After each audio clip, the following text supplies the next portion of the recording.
Fala aí, eu sou o Luiz Otávio e você está nos Dois Faladores e no vídeo de hoje, não é que uma das melhores produções de faroeste dos últimos anos veio justamente da Coreia?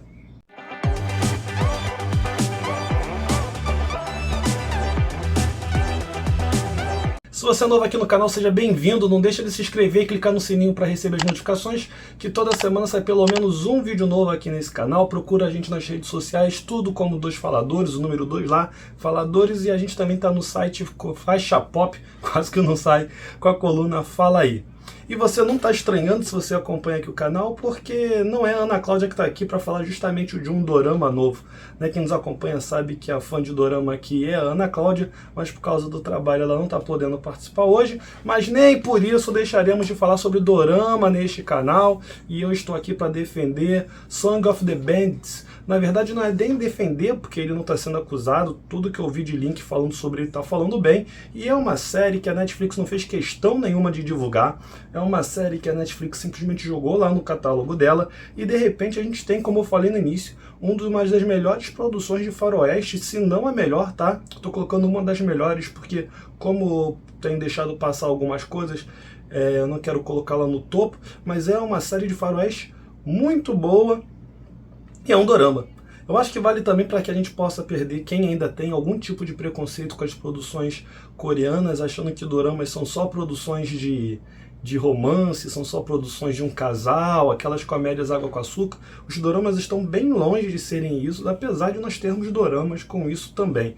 Inclusive aqui no canal nós temos um short que a gente brincou chamando de doramas para machos, com umas 4 ou 5 indicações de doramas que fogem da questão dos romances e que são bem interessantes. Tem dorama de terror, inclusive, se é uma vibe que você curte. Mas falando especificamente de Song of the Bandits, nós temos então aqui a Coreia na época que não era nem Coreia ainda, era a região de Sejong. Espero estar falando certo, só já tenho dificuldade para falar os nomes certos de produções, às vezes até brasileiras ou norte-americanas.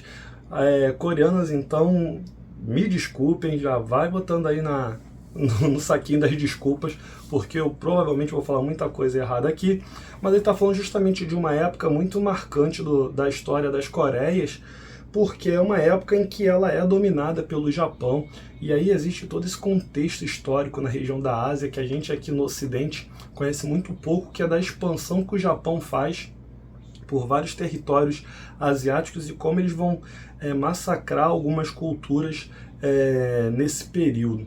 Um desses períodos é o território que vai vir a ser o que a gente entende hoje como as Coreias do Norte e a Coreia do Sul, e nós vamos ter inclusive a relação de escravidão ali, a relação de servidão, em que na nossa história um dos caras coreano acaba trabalhando, acaba sendo um escravo, um servo de um outro coreano.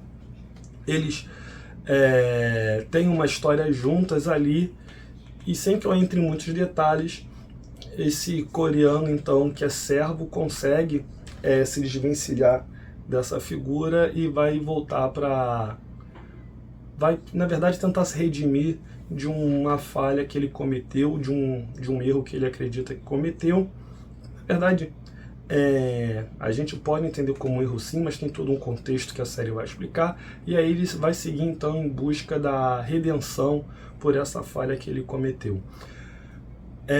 E aí que a gente aproveita para fazer um parêntese, porque a gente fala de faroeste, está sendo vendido como faroeste. Se você pegar os pôsteres, são todos pôsteres de faroeste, com escrito faroeste, e a produção também tem essa pegada bem faroeste. Então você vai ter esse cara que é aquele pistoleiro que as pessoas não vão saber o nome. Aqui só quem interessa mesmo não vai saber, o resto do grupo vai saber. Então aquele pistoleiro que está buscando a redenção por uma vida que ele considera ser uma vida cheia de pecados, que muitos não sabem o nome, mas que é muito hábil no manejo da arma, muito hábil no confronto. Aqui a gente tem ainda o acréscimo de um grupo, então você vai ter o que é muito bom atirando, o que é muito bom lutando, o que é bom com arco e flecha, o que é o forte, que é o tanque da equipe. E nós vamos ter ainda uma assassina contratada aí, que a do momento a história dela deveria ser paralela ao que está acontecendo ali no tema central, mas que constantemente acaba se encontrando, acaba se esbarrando com essa história principal.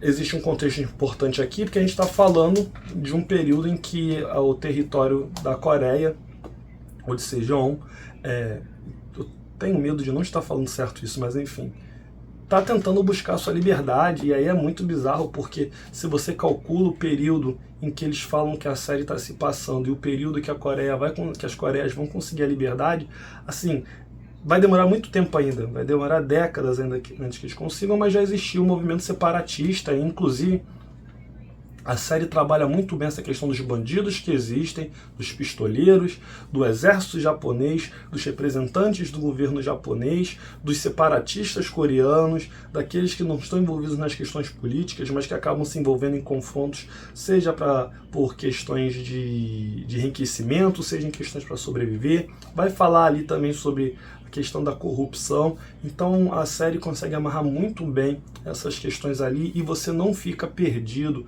na história. Eu acho que isso é muito importante para a gente acompanhar esse tipo de história, e os coreanos conseguem fazer isso muito bem, eles conseguem amarrar muito bem os roteiros deles. E se você ainda não assistiu um dorama, aqui vai uma dica: nada que está aparecendo na tela é por acaso. Nada que é comentado, nada que é contado em algum episódio, por mais bobo que possa ser, não está por acaso ali.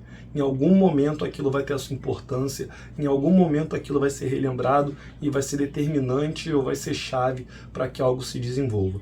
E dentro disso você tem ainda a figura de uma moça que trabalha infiltrada no governo japonês, mas que ela é do exército separatista. E a história dela vai se encontrar então com a história desse pistoleiro, que inclusive tem a fama de ter matado um xamã, e aí esse xamã amaldiçoou esse pistoleiro, mas é um pistoleiro que todo mundo diz que quando ele participa dos confrontos, ele fica maluco e acaba matando todo mundo, enfim. E aí você vai ter então esse roteiro tratando da questão dos pistoleiros, liderados por esse cara que busca a sua redenção, que vai acabar se encontrando com a história dos separatistas. Nós temos 9 episódios com uma média de 1 hora cada episódio. A história se fecha, a gente precisa dizer que a história dessa primeira temporada se fecha, mas é de se estranhar porque geralmente as produções coreanas não têm 9 episódios, elas costumam ter um pouco mais, e o que a Netflix tem feito com essas produções é justamente lançar apenas parte da temporada e posteriormente ela lança o resto. Então, a história dessa primeira parte se fecha bem, mas existem ganchos gigantescos para uma continuação, e a gente espera que essa continuação venha. Eu até acredito que ela vai vir, porque não me parece que essa série vai ser uma série que vai ser tirada do catálogo. Então, quando costuma ter essas situações assim, geralmente a Netflix já libera os episódios que estão faltando, porque eles muito provavelmente já foram gravados em conjunto. E aí quando a gente fala dos episódios que já foram gravados, sobre liberação ou não, a gente precisa falar do custo que foi essa série. A gente tem ali, como eu falei, 9 episódios de 1 hora com qualidade de filme. Todos eles têm qualidade de filme. Seja no roteiro, que a gente elogiou aqui, a fotografia do filme é belíssima. Existe um ou outro momento que tu percebe o chroma key ali, mas de um modo geral o filme tem cenas muito bonitas.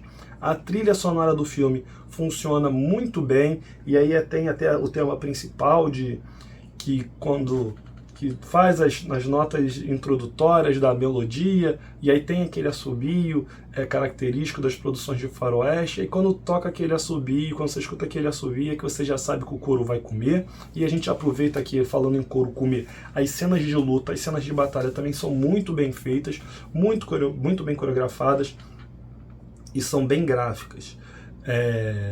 Vou dar um exemplo aqui. Tem um momento na série em que um cara dá um tiro na mão de um outro cara, e você vê a mão do cara sem os dedos, você vê os dedos do cara caindo no chão. A série tem uns momentos muito fortes, justamente para poder mostrar o peso, o impacto e a agressividade do que foi a ação do governo japonês dentro do território coreano.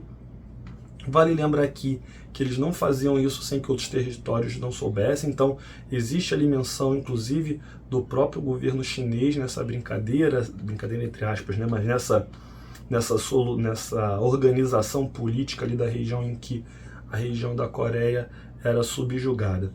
Eu falei da trilha sonora, eu falei que é muito boa também, falei da música principal, as interpretações estão muito boas, e aqui também mais uma vez é chover no molhado. Quem acompanha dorama, quem curte dorama sabe que os coreanos costumam atuar muito bem nas produções. Você não encontra um ator que esteja destoando, um ator que esteja errando no tom da sua atuação. Todos estão muito bem, e os personagens também são muito bem construídos dentro do propósito deles. A interação dos personagens do bando, então, é algo assim que funciona muito bem. Não é nada inovador, não é nada assim que tu pensa, ah, meu Deus, nunca pensaram nisso antes.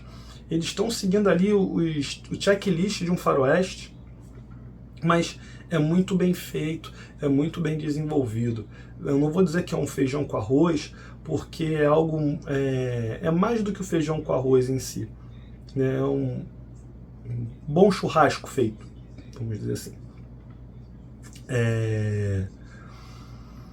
Como a gente estava falando aqui, então, a série vai fazer essa relação entre a vida desses grupos de pistoleiros, que na verdade só está tentando manter a sua região protegida, a sua região escondida dos outros, com o movimento separatista e essa assassina que tem esse movimento paralelo.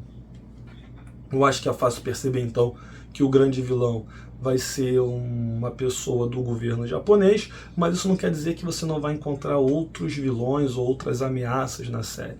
E aí eu acho que as relações também, a construção das ameaças é muito bem feito, o momento em que cada ameaça entra, o momento em que cada ameaça tem um papel de importância maior. Tem uma cena ali no filme, não é nem das cenas mais fortes, vamos dizer assim, mas é bizarro assim, os níveis de traições que podem acontecer ali durante aquele período. E aí a gente precisa fazer um parêntese, porque nós não somos profundos conhecedores da história coreana, não é algo que a gente estude na escola, e a gente está falando de um período bem anterior à Guerra Fria, tá? Então quando a gente fala assim de Coreia do Sul, Coreia do Norte, ou invasão japonesa ao território coreano, a gente está falando de um período anterior, bem anterior à Guerra Fria, tá?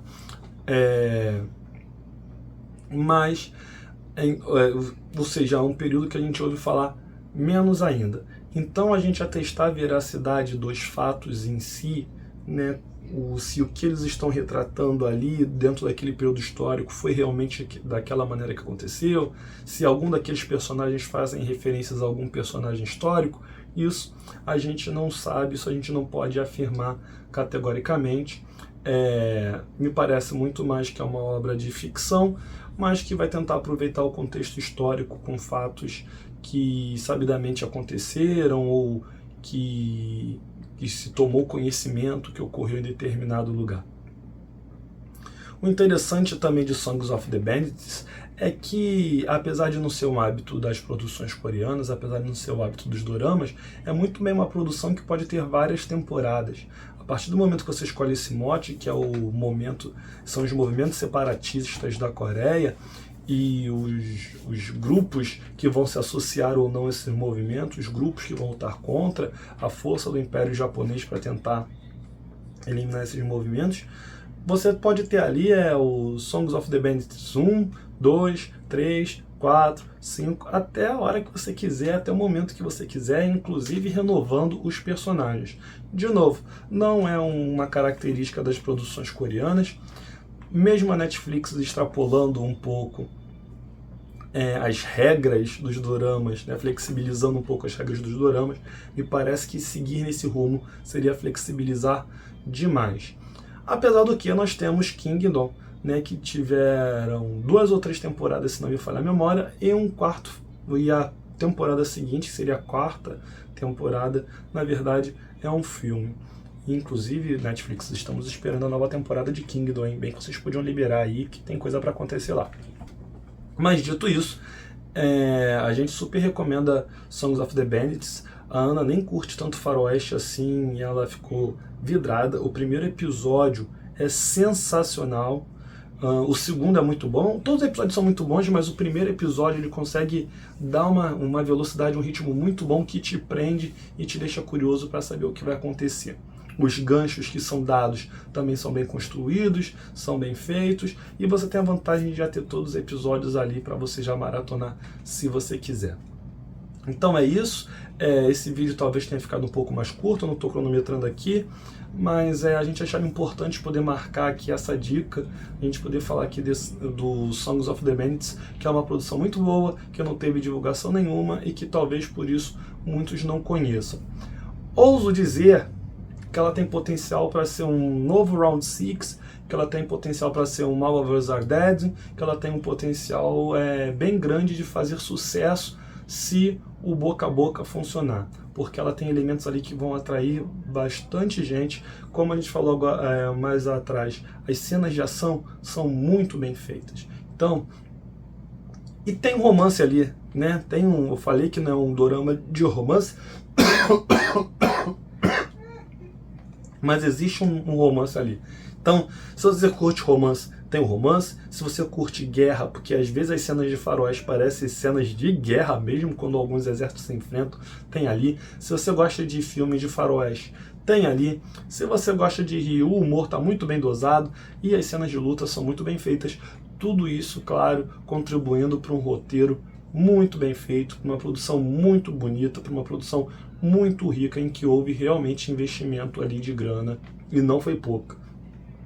Então é isso, se você chegou até aqui e não se inscreveu no canal, não deixa de se inscrever, clica no sininho para ativar as notificações, escreve aqui nos comentários se você sabia da estreia dessa série, se você se interessou por ela, se você é uma pessoa que já curte doramas, quais doramas você curte. Procura a gente nas redes sociais, tudo dos faladores, e lá no Faixa Pop com a coluna Fala Aí. Valeu, até a próxima.